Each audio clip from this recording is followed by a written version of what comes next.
kani waa buuq iyo sawaxan ka dhashay fadhigii maanta ee mudanayaasha golaha wakiilada Somaliland oo loo qeybiyay xeerka doorashooyinka kadib qaybinta xeerkani shirgudoonka golaha ayaa soo jeediyay in cod la geliyo xeerkani balse waxa mar qoriya jawiga goluhu isku bedelay sidan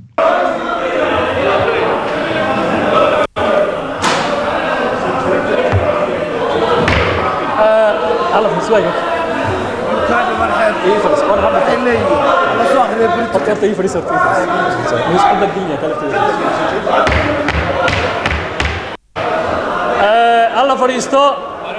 مدنيا سوتشي اسكتي انا فارق كلاكسن يلا سوتشي الدنيا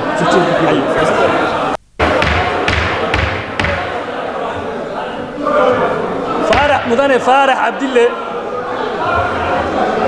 مدني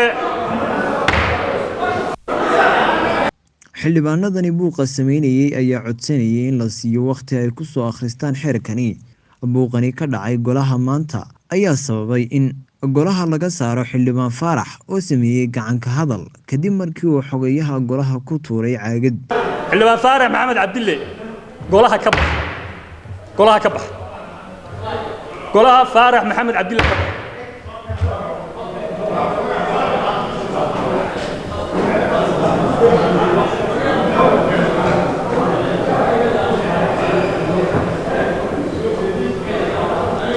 xildhibaan Reegal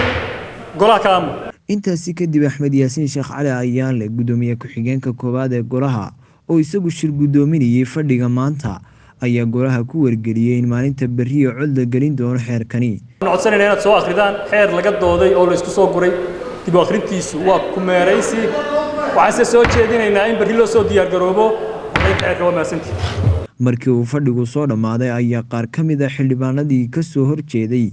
in maanta cod la geliyo xeerkan doorashooyinka ay ka warameen sababaha ay uga soo horjeedeen waxaan diiday in xeerka inaan soo akhrino baan doonaynaa anagu xeerkan waa xeer muhiim ah waana ansixinaynaa wax dhibaato ay ma jiraan xeer maalin inta la isku waa intii laga dooday waa ogeydeen saxaafaddu way jirto waxa weeye 10 casho in ku dhow baa laga dooday marka inaan wixii aanu secondmanka helay taageerada helay qodobadii taageerada helay aanu doonaynaa wax ka bedelo inay ku jiraan un baan doonaynaa inaan hubino golaha wakiilada waxa la hor keenay akhriskii sidii procedure-ka golaha wakiiladu uu waafaqsanaa minitiskii iyo doodii golayaasha oo ku lifaaqan xeerkan in la keeno minitiskii hadal qoraalkii golaha wakiilada iyo doodiisii lama soo bandhigin taasina waxay gelinaysaa daafurnaan la'aan golayaasha in codkoodii la tixgeliyey oo ay iska dhex arkaan procedurkii golaha wakiilada ma waafaqsana si kastaba ha ahaatee waxaa xusid mudan inaanay golaha ka soo xaadirin xildhibaanada laga soo doorto darafyada Somaliland haba ugu badnaadaan kuwa laga soo doorto gobolka Awdale Axmed Maxamuud Dool Dalsan TV Hargeysa